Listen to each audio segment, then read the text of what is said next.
آدھی رات، طوفانی بارش، ٹوٹی سڑک اور اب یہ عورت۔ بس اللہ آج مجھے خیر سے گھر پہنچا دیں۔ اس تباہال سڑک پر سفر بجائے خود ایک عذاب سے کم نہیں تھا۔ ہر چند منٹ بعد ہارون کی گاڑی کسی پانی بھرے گڑھے میں جا پھنستی، جہاں سے وہ اسے سخت جدوجہد کے بعد نکال پاتا کہ کچھ دور نیا گڑھا اس کے انتظار میں منہ پھاڑے ہوتا۔ سردی، بارش، اندھیرا، کیچڑ اور تنہائی، میلوں کا راستہ، جیسے اسے آج رات ہی سب کو جھیلنا تھا۔ گاڑی کے نیچے آنے والی ادھڑی ہوئی سڑک، ٹیلے پتھر مسلسل شور مچا رہے تھے، جس میں بارش کا شور شرابہ بھی شامل تھا۔ ہارون نے ایسی رات بھلا پہلے کب اور کہاں گزاری تھی؟ اس حالت میں ہارون کسی نہ کسی طرح تقریباً 4 میل تک گاڑی کو گھسیٹتا ہی لے گیا۔ پھر گاڑی کے انجن میں بھی پانی آ گیا اور اس نے گڑگڑانا شروع کر دیا۔ ہارون نے ٹھنڈا سانس لیا۔ ایسی حالت میں بہت دور کا راستہ طے کرنا تقریباً ہی ناممکن تھا۔ زیادہ سے زیادہ کچھ اور دور گاڑی چل سکتی تھی، اور پھر وہی ہوا۔ کچھ دور اور گاڑی چلی، پھر انجن 2-4 مرتبہ کھانسا اور پھر وہ بالکل دم توڑ گیا۔ ہارون اسٹیئرنگ وہیل پر ہاتھ رکھے کچھ دیر خاموش بیٹھا، اسکرین پر پڑتی پانی کی بچھاڑوں کو دیکھتا رہا۔ کچھ وقت اسی طرح گزر گیا، پھر اس نے چاروں طرف کا جائزہ لیا۔ سڑک سے کچھ دور ہٹ کر اندھیرے کا گویا ایک ڈھیر سا تھا۔ پھر اس کو احساس ہوا وہ دراصل گہرے اندھیرے میں کھڑے درختوں کا ایک جھنڈ تھا۔ اگر گاڑی تھوڑی دور اور چل لیتی تو ان درختوں کے نیچے پناہ بھی لے سکتا تھا، مگر اب اسے گاڑی کہیں سڑک پر ہی چھوڑنا پڑتی۔ گاڑی سے نکل کر وہ جاتا بھی تو کدھر؟ اس نے گاڑی وہیں سائڈ پر کھڑی کری اور گاڑی سے اتر کر ادھر ادھر اندھیرے میں دیکھنے لگا۔ گھنے اندھیرے درختوں میں کہیں ایک روشنی سی ٹمٹماتی نظر آئی۔ اس نے سر جھٹکا اور آنکھیں جھپکائیں۔ یہ کوئی فریب نظر تو نہیں؟ اس تاریک ویرانے میں اور درختوں میں روشنی کیسی، وہ بھی اس موسلادھار بارش میں؟ پھر اس نے سوچا کہ ہو سکتا ہے یہاں کوئی گھر ہو جدھر سے میں مدد حاصل کر سکتا ہوں۔ یہ سوچتے ہی اسے کچھ اطمینان ہوا اور وہ آہستہ آہستہ چلتا ہوا اس گھر کی طرف بڑھ گیا۔ گھر کی طرف بڑھتے ہوئے اسے احساس ہوا یہاں کوئی راستہ نہیں ہے۔ بس کیچڑ میں پیر مارتا ہوا وہ گھر کے دروازے پر جا کر رک گیا۔ احاطے میں ایک گاڑی کھڑی تھی جو بہت پرانی تھی، تقریباً کوئی 20-25 سال پرانی۔ خیر اس وقت اس کو گاڑی سے کیا لینا دینا تھا؟ اس نے زور زور سے دروازہ پیٹنا شروع کر دیا۔ ایک دم دروازہ کھل گیا۔ اس کو یوں محسوس ہوا جیسے دروازہ اپنے آپ ہی کھل گیا ہو۔ بنا کسی کو دیکھے سوچے سمجھے بنا اس نے گھر کے اندر پیر رکھ دیا۔ پورا گھر روشنی سے جگمگا رہا تھا۔ ہارون کو بڑی حیرانگی ہوئی۔ ایک ویرانے میں، اتنی بارش میں، یہاں پر اتنا چراغا، اور کوئی نظر بھی نہیں آ رہا۔ ہارون نے آواز دی، کوئی ہے؟ کوئی ہے یہاں پر؟ اتنے میں ایک بہت خوبصورت ایک عورت اس کے سامنے آئی۔ آپ کون؟ وہ یہاں دور ذرا سڑک پر میری گاڑی خراب ہو گئی ہے، مجھے مدد کی ضرورت ہے۔ ڈارلنگ، یہ دیکھو کوئی آیا ہے یہاں پر مدد لینے کے لیے۔ اس کی آواز میں دبی دبی خوشی محسوس کی جا سکتی تھی۔ ہارون کو جو چیز سب سے زیادہ حیران کر رہی تھی وہ اس عورت کے کپڑے تھے، چمکیلے چمکتے دمکتے کپڑے، جیسے وہ کہیں شادی میں جا رہی ہو یا وہاں سے واپس آ رہی ہو۔ اتنے میں ایک دراز قد مرد کمرے میں سے نکل کر آیا۔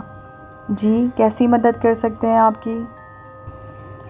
مجھے ایک فون کال کرنی تھی، شاید میں کسی کو اپنی مدد کے لیے بلا سکوں، وہاں دور میری گاڑی خراب ہو گئی ہے۔ فون تو شاید خراب ہے، آدمی نے قدرے رکھائی سے کہا۔ چلو آؤ میں تمہیں لے چلتا ہوں، تم دیکھ سکتے ہو کر کے۔ ہارون اس اجنبی آدمی کے پیچھے پیچھے چل پڑا۔ مختلف راہداریوں سے گزر کر وہ ایک کمرے کے باہر آ کر کھڑے ہو گئے۔ یہاں اسی کمرے میں فون ہے، آپ کر سکتے ہیں۔ ہارون کو کچھ بہت عجیب لگ رہا تھا، پر وہ اس وقت بہت پریشان تھا۔ وہ کمرے کے اندر داخل ہو گیا۔ یہ کیا؟ اس کمرے میں اتنا اندھیرا ہو رہا تھا کہ ہاتھ کو ہاتھ سجائی نہ دے۔ اس نے پلٹ کر دیکھا تو وہ آدمی بھی وہاں نہیں تھا۔ اس نے سوئچ بورڈ ڈھونڈا اور لائٹ آن کری۔ لائٹ آن کرتے ہی ایک دھماکے سے کمرے کا دروازہ بند ہو گیا۔ اور فون تو یہاں ہے ہی نہیں۔ کھولو، دروازہ کھولو۔ اس نے زور زور سے دروازہ پیٹنا شروع کر دیا۔ میں کس مشکل میں پھنس گیا ہوں میرے مالک۔ دروازہ پیٹ پیٹ کے جب وہ تھک گیا تو وہیں بیٹھ گیا۔ اس نے دیکھا کمرے میں ایک کھڑکی بھی موجود تھی۔ وہ جلدی سے کھڑکی کے پاس گیا اور کھڑکی سے جو منظر اس نے دیکھا وہ اس کے لیے ناقابل برداشت تھا۔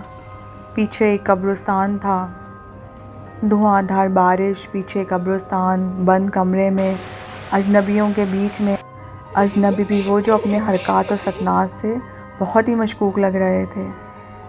میں یہاں سے کیسے باہر نکلوں؟ اتنے میں اس کو باہر سے کسی کی باتیں کرنے کی آواز آنے لگی۔ وہ جلدی سے دروازے کے قریب پہنچا تو وہ دونوں میاں بیوی باتیں کر رہے تھے، جیسے کچھ اس طرح کی باتیں کہ اس کو میں کھاؤں گی، آج کھاؤں گی، اور وہ آدمی اسے کہہ رہا تھا کہ نہیں، ہمیں نہیں پتا کہ آگے ہمیں کب کھانا ملے گا، ہم اس کو آرام آرام سے کھائیں گے۔ اتنے میں دروازہ کھلا۔ دروازہ کھلنے کی دیر تھی کہ ہارون نے تو سر پر دوڑ لگا دی۔ یہ کیا، اب تو گھر کا پورا نقشہ ہی بدلا ہوا تھا، وہ باہر کیسے جائے؟ خیر بڑی مشکل سے ڈھونڈتا ڈھونڈتا وہ مین گیٹ تک پہنچا۔ مین گیٹ تو لاک تھا۔ اب پہلی دفعہ اس کے دماغ میں آیا۔ اس نے دل ہی دل میں قرآن کی تلاوت کرنا شروع کر دی۔ آہستہ آہستہ منظر بدلنے لگا۔ وہ گھر بالکل تاریکی میں اور اندھیرے میں ڈوب گیا۔ دروازے بھی کھل گئے۔ ہارون نے دوڑ لگا دی گاڑی کی طرف۔ گاڑی کے پاس پہنچ کر جب اس نے پاکٹ میں ہاتھ ماری، یہ کیا، چابی تو وہ وہیں پھینک کے آ گیا۔ کہاں پھنس گیا ہوں میں؟ وہ دل ہی دل میں قرآنی آیات کا ورد کرتا ہوا دوبارہ اس گھر میں داخل ہوا۔ سب کچھ ویران، بالکل ویران، اندھیرا۔ ہارون اندھیرے میں اپنی چابی ڈھونڈنے لگا۔ اتنے میں وہ اسی کمرے میں پہنچ گیا جہاں اسے بند کیا گیا تھا۔ وہاں پر وہ عورت اور وہ آدمی ایزی چیئر پر بیٹھے اسے گھور رہے تھے، اور چابی ان کے پیروں کے پاس پڑی ہوئی تھی۔ اس نے باواز بلند آیت الکرسی پڑھنا شروع کر دی، اور پڑھتے پڑھتے وہ گیا۔ اس نے چابی اٹھائی اور پھر بنا دیکھے اس نے دوڑ لگا دی۔ کچھ نہ ہوا، کچھ بھی نہیں ہوا، بس اس کو پیچھے سے مختلف آوازیں آتی رہیں، جیسے ہنسنے کی، جیسے بہت ساری چڑیلیں آپس میں مل کر ہنس رہی ہوں یا پھر رو رہی ہوں۔ خیر جیسے تیسے گرتا پڑتا وہ گاڑی کے پاس پہنچا۔ اس نے گاڑی اسٹارٹ کی۔ ابھی اس نے گاڑی اسٹارٹ ہی کی تھی کہ اتنے میں وہی عورت جو اس کو کچھ دیر پہلے سڑک پر ملی تھی، اس نے اندھا دھند گاڑی کے شیشوں پہ ہاتھ مارنا شروع کر دیا۔ میرے اللہ، میری مدد فرمائیے۔ بنا دیکھے سوچے سمجھے اس نے گاڑی کو بھگانا شروع کر دیا۔ گاڑی کی اسپیڈ، شاید ہی اس نے زندگی میں کبھی اتنی تیز گاڑی چلائی تھی۔ کچھ دور کا سفر ہی کیا تھا کہ اس کو ہلکی ہلکی اذانوں کی آواز آنا شروع ہو گئی۔ کچھ تسلی ہوئی، کچھ دل کو ڈھارس بنی۔ بارش بھی اب کچھ کم ہو چکی تھی۔ اس نے گاڑی کی اسپیڈ کچھ مناسب کری اور اپنے گھر پہنچ گیا۔